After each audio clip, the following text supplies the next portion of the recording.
मत्ताई लिहिलं धडस खबर 9 अध्याय. तवर येसू गलिलय समुद्रम दाटून त्यानाचे सख्य पट्टणमाले आलं. तवर इटलीक जण एकले पक्षवातम रोग राहिल्यात बजेकून त्यांना जवळ धरून घेऊन आली. येसू त्यांचे विश्वासमात देखून पक्षवातम राहिल्या संग लेका भिवू नको, तुझे पाप क्षमिंचबोडून हात म्हटलन. त्यासाठी इटलीक जण धर्मशास्त्रम बोधकराचे शास्त्रुలు यांना देवदूषण करताय म्हणून त्याई एकल्या संग एकली सांगून घेतला.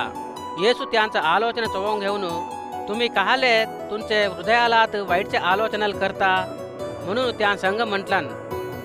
तुझे पाप क्षमिंचबल्ले म्हणून सांगणं हलकं की नाहीतर तुला उठून चाल म्हणून सांगणं हलकं की कोणतं हलकं. पण भुईवर माणसाचे लेखाले पाप क्षमिंचाचा अधिकारम आहे म्हणून तुम्ही चोवून घ्यावा म्हणून सांगून येसू पक्षवातम रोगेल्या संग तुला उठून तुझी बाज धरून घेऊन तुझे घरी जाई म्हणून सांगलन.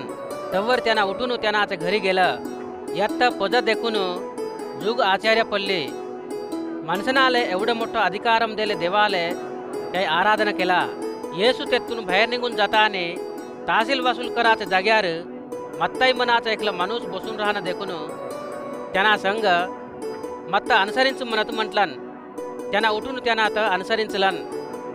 येसू मत्ताईच्या घरात जेवण करायला बसून राहिले तवर होतालन पापात्मुल जुग जण येऊन त्यांना संगन त्यांनाचे शिशुला संग बसले. परिशयुलू ते देखून त्यांनाचे शिशुला संग तुमचे गुरु कोतालना संगन पापात्मुला संग मिरून खाताय काय म्हणून हटकला.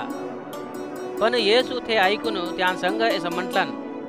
रोगेले नाले वैद की पाजून पण धड राहिले नाले नव्हे. मिना पापात्मुला असंच बोलवाले आला पण नियतधारणात नव्हे. त्यालागी तुम्ही जाऊन मिना दयात मात्र मस कोरून घेता पण बोली देणं नव्हे म्हणाचे हे वाक्य माझा अर्थम काय की तुम्ही चोवून घ्या. तवर बाप्तिसन देवाचं योहानचे शिष्युल कित्येक जण येसू जवळ येऊन परिशयुलनं आम्ही उपासी राहतो पण तुझी शिष्युल कहाले उपासी नाही राहत म्हणून त्यांना आता हटकला. तवर येसू नवर बाबा त्या संग राहिले तवर त्यांनाची दोस्तुल दुःख माकून कशी राहतात. नवरे बाबा तर त्या जवळून धरून गेले तवर त्याही उपासी राहतात म्हणून त्यांना जवाब दिलन.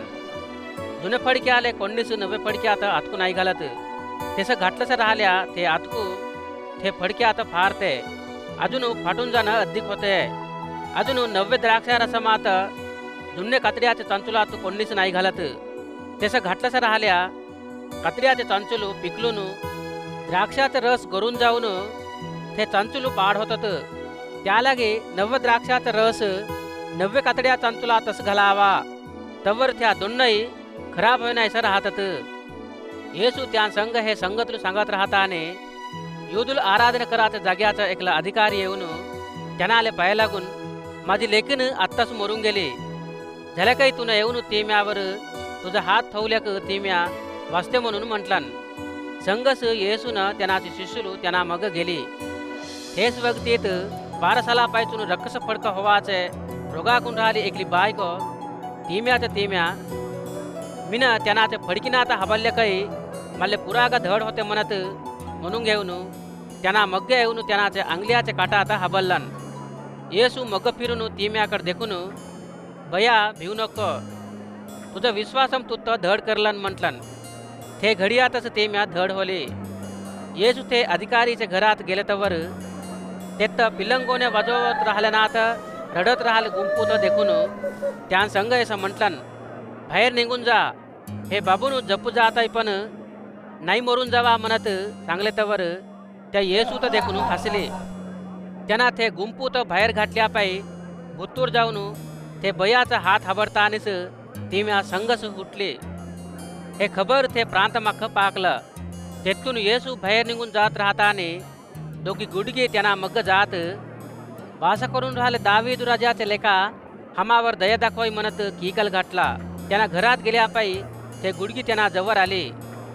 मिन हे भने करत म्हणून तुम्ही नमता की म्हणून हटकलन. त्यालागी त्याई हो प्रभू म्हणत म्हटला.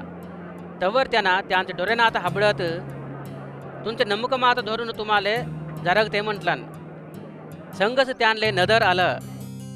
तव्वर येसू हे संगत कोणालेच नको जाऊ द्या म्हणून घट्ट आज्ञा दिलन. पण त्याई जाऊन त्यांना गोरचून ते प्रांतमाक प्रचार केला. त्याई जात राहता आणि उलसिक जण मुख्य दैत धरले ऐकल्यात त्यांना जवळ धरून आली. येसू दैतात बाहेर घातल्या पायी ते मुख बोलणं सुरू करलन. ते तर राहिली पजा अख्खी आचार्य पडले. इस्रायेलू तू कव्वरस ऐसा नाही जारगा म्हणत त्याही सांगून घेतला. पण परिसयुलाचा गुंपू यांना दैतनाथ नायकुडाचे साया माकून दैतनाथ सोडवताय म्हणून सांगून घेतला.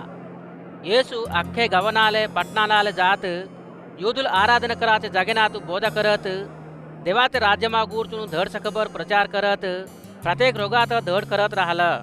त्यांना पजाच्या गुंपुलात देखून त्यांवर जारी पडलं.